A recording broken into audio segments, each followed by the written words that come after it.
তৃতীয়তম Bengal International Film Festival. Like share follow করুন ফেসবুকে rgm.news ও subscribe করুন আমাদের ইউটিউব চ্যানেল rgm নিউজ। সঠিক খবর সবার আগে দেখতে সঙ্গে থাকুন।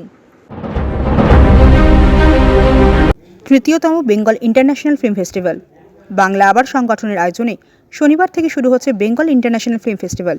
15 ফেব্রুয়ারি থেকে 18 ফেব্রুয়ারি পর্যন্ত চলবে Kolkata Satyajit Ray Film and Television Institute বাইপাসের প্রতিদিন দুপুর 12টা থেকে। এখানে বিনামূল্যে সিনেমা দেখতে পাবেন সিনেমা প্রেমীরা। 4 দিনব্যাপী এই ফিল্ম ফেস্টিভ্যালে থাকছে সিনেমা, শর্ট ফিল্ম, ছাত্রদের জন্য মাস্টার ক্লাস, প্যানেল আলোচনা ও লাইভ কনসার্ট। শুক্রবার এক সাংবাদিক সম্মেলনে উদ্যোক্তাদের পক্ষ থেকে এই কথা জানানো হয়।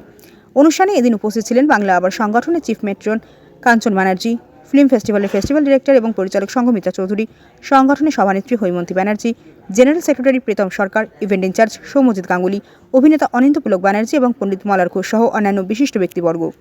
বনি সিংহের রিপোর্ট rgm.news। তখন সেলুলয়েডে কাজ করতাম, তারপরে হলো ইউএফও অর্থাৎ ডিজিটালাইজেশন হলো সিনেমা। এখন আর সিনেমা হলে চলে না, এখন মুঠোফোনে চলে, অর্থাৎ ওটিটির যে রমরমা। আজকে কাঞ্চনদা যেটা বলছিলেন সিনেমা কম তৈরি হচ্ছে, এ ঘটনা। তার কারণ এতগুলো ওটিটি এসে গেছে, আমরা জানি, আপনারাও জানেন।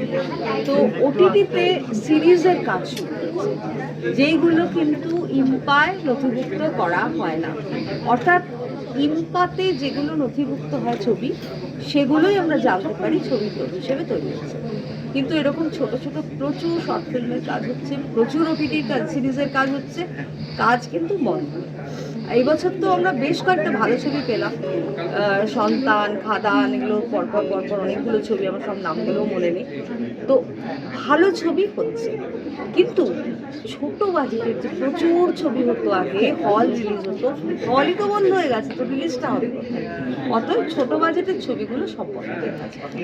এখন যা হচ্ছে, এই ওটিটি যেগুলো আছে আমাদের এখানে, যেরকম হইচই আছে, ক্লিক আছে, পার্পল আছে, আরও কয়েকটা আছে, ফ্রাইডে, তো ওনাদের সঙ্গে যোগাযোগ করে আড্ডা টাইমস, ওরা যে দায়িত্বগুলো দিচ্ছে সেইগুলোই হচ্ছে যেগুলো নথিভুক্ত করা হচ্ছে না, আমরা সবাই জানতে পারছি। 4 দিনে কটা ছবি দেখানো হবে? আমরা 10টা ছবি দেখাবো, প্রথম দিন একটা, আর 3টে করে বাকি সব বাংলা সিনেমা, তাই তো? না, আমি বলছি, আর 16 তারিখে ওখানে একটা প্রিভিউ থিয়েটার, ছোট হল আছে, সেখানে 25টা শর্ট ফিল্ম হবে। আমাদের একটা মালায়ালাম ছবি আছে, একটা আসামিজ ছবি আছে, একটা নেপালি ছবি আছে, হিন্দি দুটো আছে, আর বাকি সময়টা যদি বলেন। আমরা সব, আমাদের শুরু হবে 12টা থেকে রোজ। কালকে শুধুমাত্র 6টা, একটাই শো আছে, কিন্তু 16 তারিখ, 16 থেকে 18, 12টা থেকে একটা শো, 3টে থেকে একটা শো, 6টা থেকে একটা শো। ওপেনিং ফিল্ম বীর সাভারকর। তারপরের দিন আমাদের সকালবেলা যে ছবিটা আছে সেটা জুঁই ফুল, অ্যাসামিজ ছবি, যেটা অনেকগুলো অ্যাওয়ার্ড পেয়েছে, গোল্ডেন গ্লোব পেয়েছে, একাডেমি অ্যাওয়ার্ড পেয়েছে। তারপরে নেক্সট ছবি আছে আমাদের আদো, তারপরে আছে ওপারে, এরকম পরপর ছবিগুলো আছে। এবং শেষ ছবি হচ্ছে আমাদের দ্য সাবরমতি। কোথায় দেখা যাবে? সবগুলো সত্যজিৎ রায় ফিল্ম যে ইনস্টিটিউট আছে ওখানে, বড় থিয়েটারে বড় ছবিগুলো হবে, ছোট সবাই কি দেখতে পারবে? সবাই, ওপেন টু অল, কোনো এন্ট্রি ফি নেই। Thank you. বাংলার আমি বলবো যে চেতনা, সচেতনতা, চেতনা, এইগুলো আমার মনে হয় অনেক কমে গেছে জনসাধারণের মধ্যে। এবং সেই চেতনার যতক্ষণ না নতুনভাবে আবার তার উন্নতি হচ্ছে, জাগরণ হচ্ছে, সেইখানে তা না হলে একটু মুশকিল আছে। আমাদের এই বাংলা মুভিজ যেগুলো বেরোচ্ছে এত কম হয়ে গেছে। তো at the end of the day মানে চেতনা।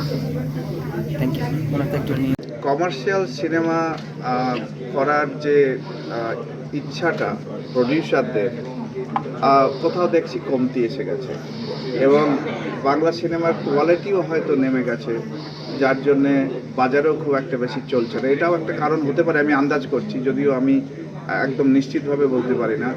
কিন্তু তারপরেও সবথেকে বড় ব্যাপার হলো যে একটু সাপোর্ট, যারা প্রডিউসার, এবং যেমন সত্যজিৎ রায় সিনেমাটা কেমনভাবে তৈরি হয়েছিল, পথের পাঁচালী, একজন সাপোর্ট করতে হয়েছিল একজনকে, পশ্চিমবঙ্গ সরকার থেকে একটা সামান্য অনুদান নিয়ে উনি এই সিনেমা করেছিলেন। তো এই আর যারা পরিচালক, যারা শিল্পী, সিনেমা করতে গেলেও একটা সাপোর্টের দরকার। সেই সাপোর্ট সিস্টেমটা ডিস্ট্রয়েড হয়ে গেছে আমার মনে হয়। সঙ্গমিত্রা দিয়ে আরও বলতে পারবে বেশি এই ব্যাপারে।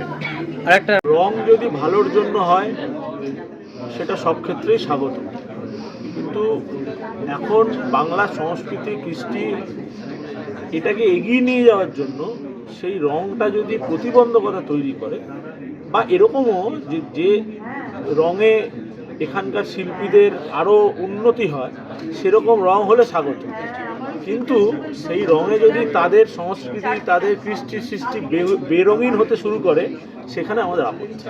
আমি একটু বলি এটা নিয়ে। হ্যাঁ, ফেস্টিভ্যাল হয় না। আমাদের সৌগতদা, উনি এসআরএফটিআর পক্ষ থেকে, উনি হচ্ছেন এফআরও, ফিল্ম রিসার্চ অফিসার। আমরা ওনাকে সব সময় পাশে পাই। 3 বছর ধরে যে ফেস্টিভ্যাল করছি, উনি আমাদের একরকম বলা যায় অনুপ্রেরণা। তো এই যে 3য় বর্ষের যে ফেস্টিভ্যাল, এই 3য় বর্ষ এটা একটা সংখ্যা মাত্র, কারণ এই ফেস্টিভ্যালকে আমরা অনন্তকাল ধরে করতে চাই।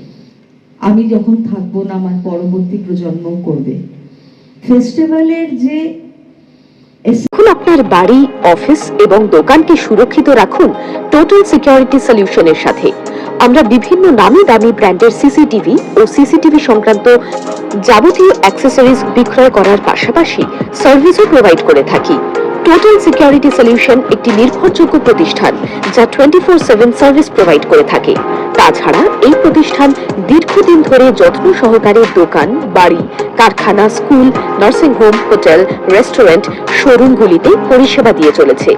আমাদের এখানে প্রশিক্ষণপ্রাপ্ত টেকনিশিয়ান দ্বারা কাজ করানো হয়। আমাদের ঠিকানা গার্ডেন ব্রিজ, মেটিয়া ব্রিজ, কলকাতা 700024। বিশদে জানতে যোগাযোগ করুন 7003047447 এই নম্বরে।